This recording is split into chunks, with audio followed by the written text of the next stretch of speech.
Welcome to the 20-minute talk show. I'm really excited to introduce Mr. Kimball Musk, the founder of The Kitchen restaurant, which is founded in Boulder and has grown since. We have 20 minutes, and that starts now. So thank you for participating in the 20-minute talk show. I'd like to know more about your entrepreneurial travels relating to The Kitchen. Sure. So please, tell me more. Where did you get the idea for The Kitchen? How did you found the company? So the company started initially just as frankly as a side project. I was involved in quite a few things, and at the time, internet companies, including exciting ones like PayPal. And I went to cooking school in New York, and I had an incredible experience cooking for the firefighters after 9/11. I was one of the few people that could volunteer for all 6 weeks that we were there to help. And after doing that, I just decided I needed to do a restaurant as part of just life. It was obviously a very intense experience, and a restaurant made sense for me. I moved to Boulder because I like Boulder as a town. It's a beautiful town. It's a good restaurant town. And initially, my idea was to think about just a world-class neighborhood bistro, which is just like in New York, where any restaurants you wouldn't even have heard of them are world-class, but they're simple, they're easy to eat food.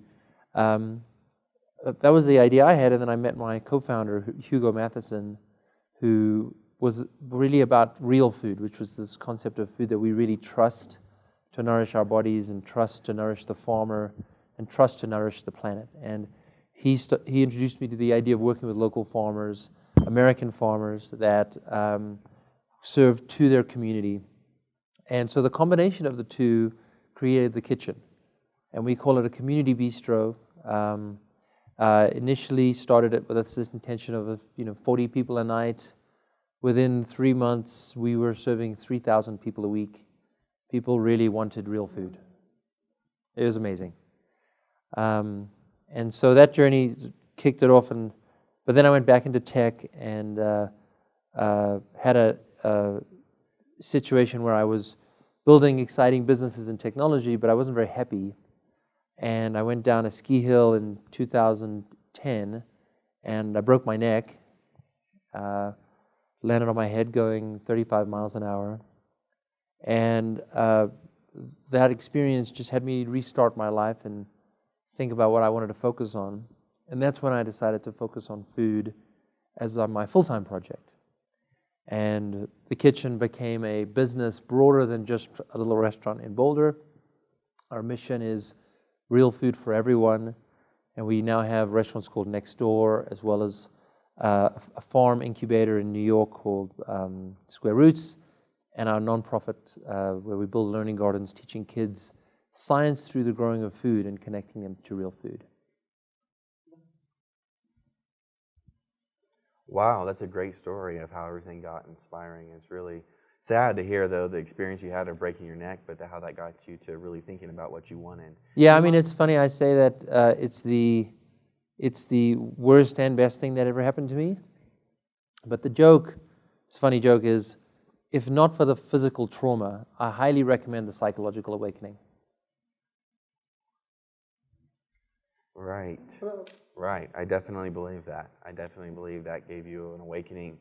That moment, that idea that started to and became what it is now.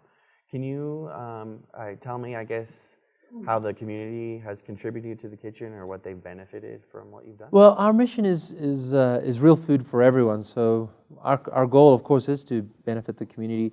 But we do it not just in terms of serving real food, but we do it by working with American farmers in our community and helping them build their business, growing real food for Boulder, Denver, Fort Collins, Chicago, Memphis, and any city we go into. Interesting. So when you started this concept, how did you form the team? I mean, what were some challenges that you faced as far as finding your teammates and then just building your dream? I had my wife at the time was a co-founder with us as well. I'm an amazing designer. Hugo, I met literally on the street in Boulder. My dog came off the leash and went up to him, and he invited us to dinner. He's English, I'm South African, and we just connected that way. And then over time, we just collect really good people. You know, for me, critical to the success of a business and to actually having fun in a business is people that you connect with and that inspire you to do a better job every day.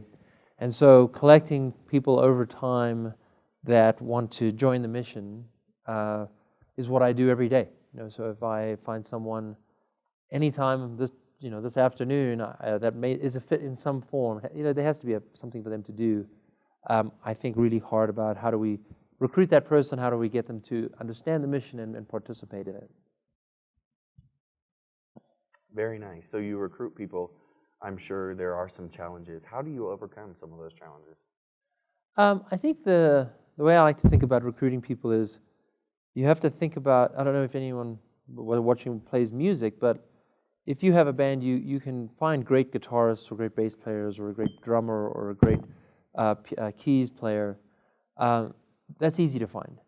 Finding people that play together really well is where the magic happens, and that's hard to find.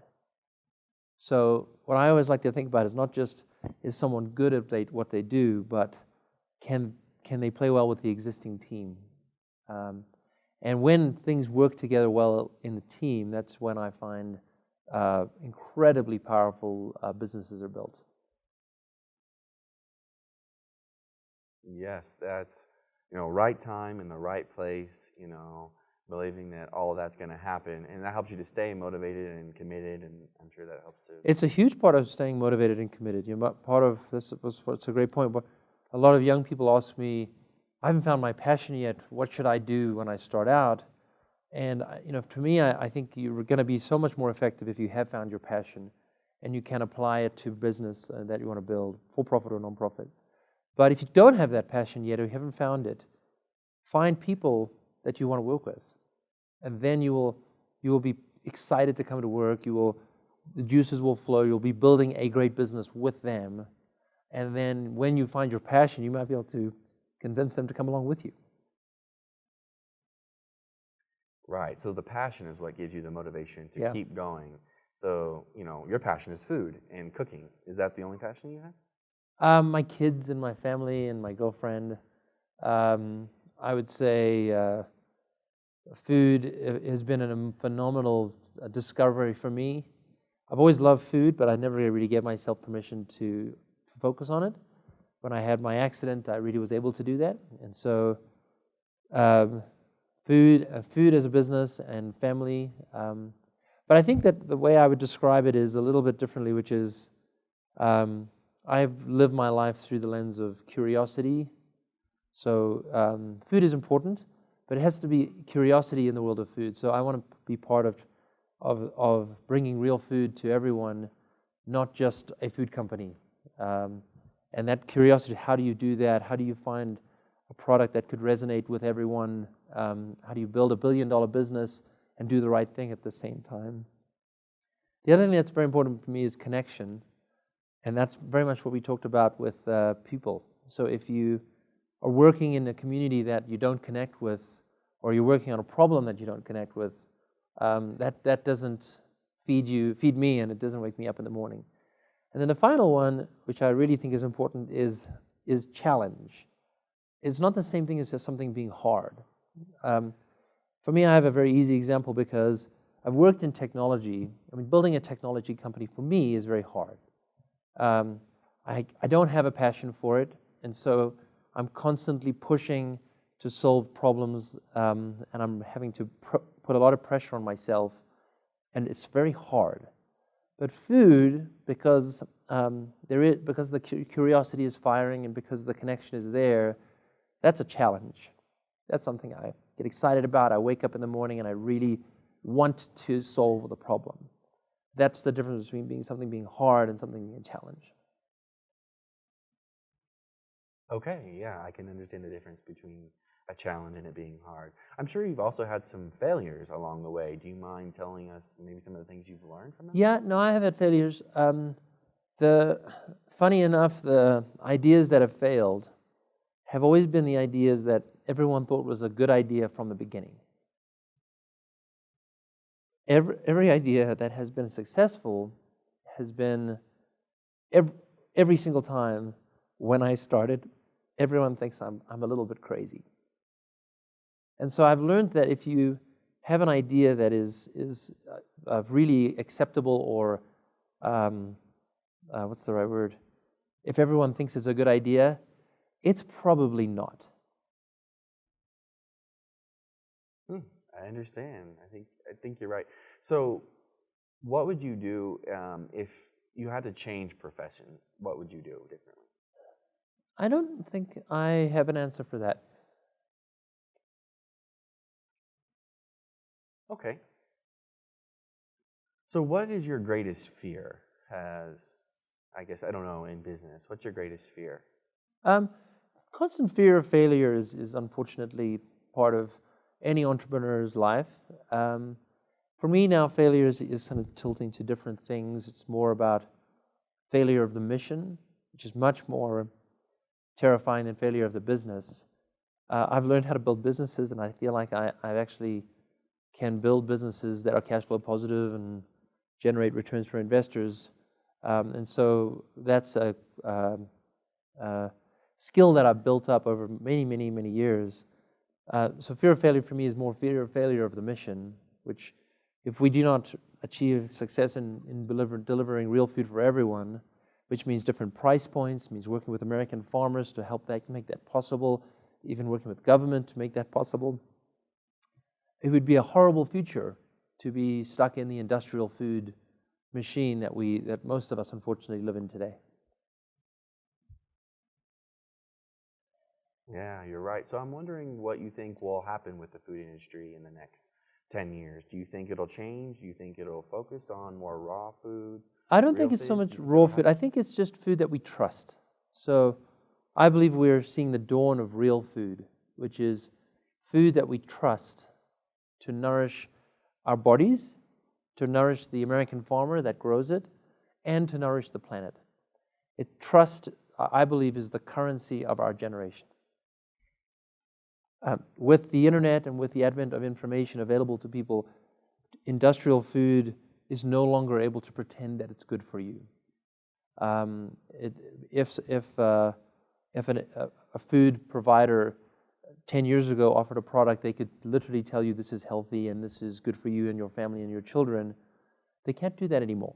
And so there's a massive broken trust between the consumer and food companies. And that, of course, is where there's opportunity to build massive businesses. And I believe the kitchen will be a multi-billion-dollar business because we are able to and focused on creating real food that our customers can trust to nourish their body, their American farmer, and the planet.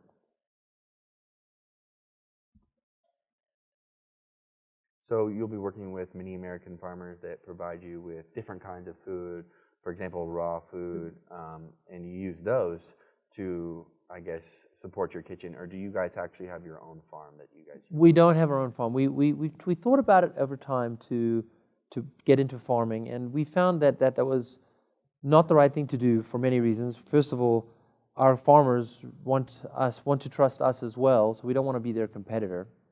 But the truth is, a good American farmer is really good at growing real food, and we're not good at that. We're good at taking their food that they provide, and we're able to turn it into a tasty dish for our customer, and that's what we're good at. So I think it's just about focusing on what you're good at. We played around with it for a little bit, but we prefer to support American farmers every single day, and we'll focus on taking their food and making it a nourishing, tasty dish for our guests. Right. I did notice that the food industry is different in every country that you go around the world. So what's something that you see different as opposed to America compared with other countries? Africa, Europe, what's different? Do you plan to expand internationally, maybe in the upcoming years? We have no plans for international expansion. Our goal is to create an American real food company, and real food for everyone in America. If we are successful, I grew up in South Africa. I know how much the rest of the world idolizes America. The rest of the world will just copy us, and that's perfectly good. If we succeed in America, the rest of the world will copy us, and we will get real food to everyone by getting real food to all Americans.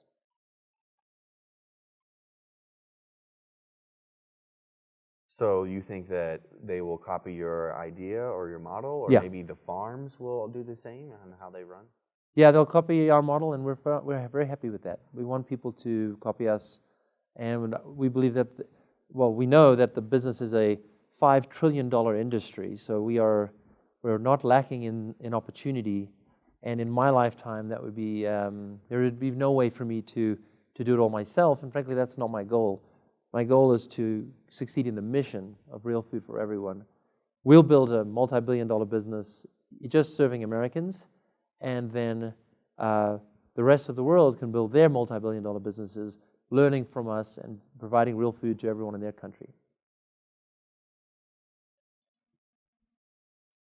That sounds great. That was a great comment. Okay, so for the food industry, I'm sure you've noticed a lot of food waste. Yeah. And that affects the environment. What do you guys? Yeah, plan to do so with we that? actually don't experience that. So we have a zero waste restaurant approach. So we design our dishes for the lowest price possible to satisfy our guests. So we're not doing these giant portions. The portions are smaller, but the price is also much lower as a result. That's our next door concept. Next door is designed to be affordable, real food, and it's almost everything's under $10. And the result is almost no food waste.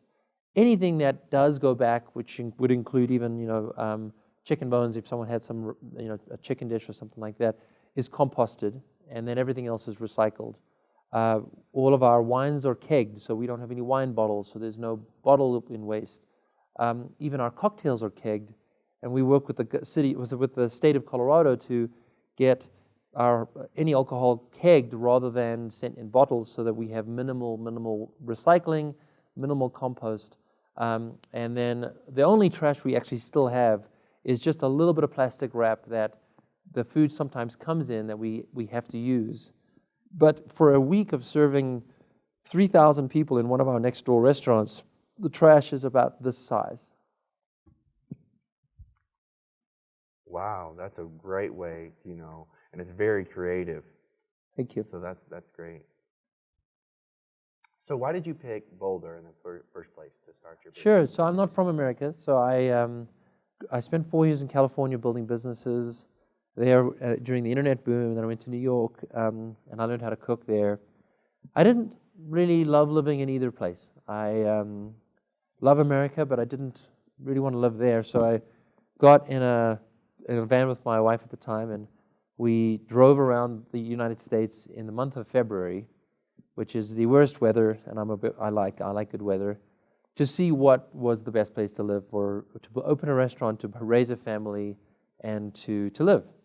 And I just love Colorado. I love Denver. I love Boulder. Boulder for me is more walkable. I live right downtown, and I can walk to everything. And I live 2 blocks from the original kitchen restaurant, and it's just a wonderful place to live. Right, Boulder is a beautiful town, and there's lots of opportunities. I've been there, and I've been to your restaurant. I love the food; it's really delicious. Thank you. And what I love about the place is the environment. It's a great environment. I really do. Thank you. Like it. Our goal is It's a to good just place build. to start.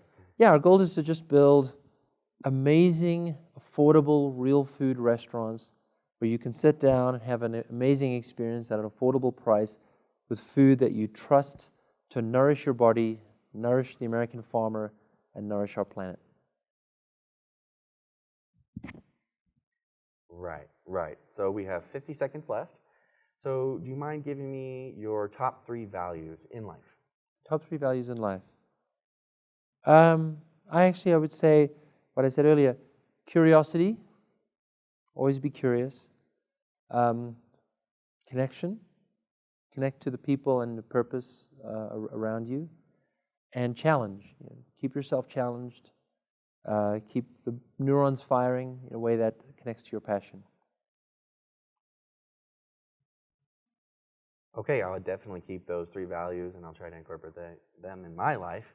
I've tried to challenge myself more and more, and I think you're doing a good job.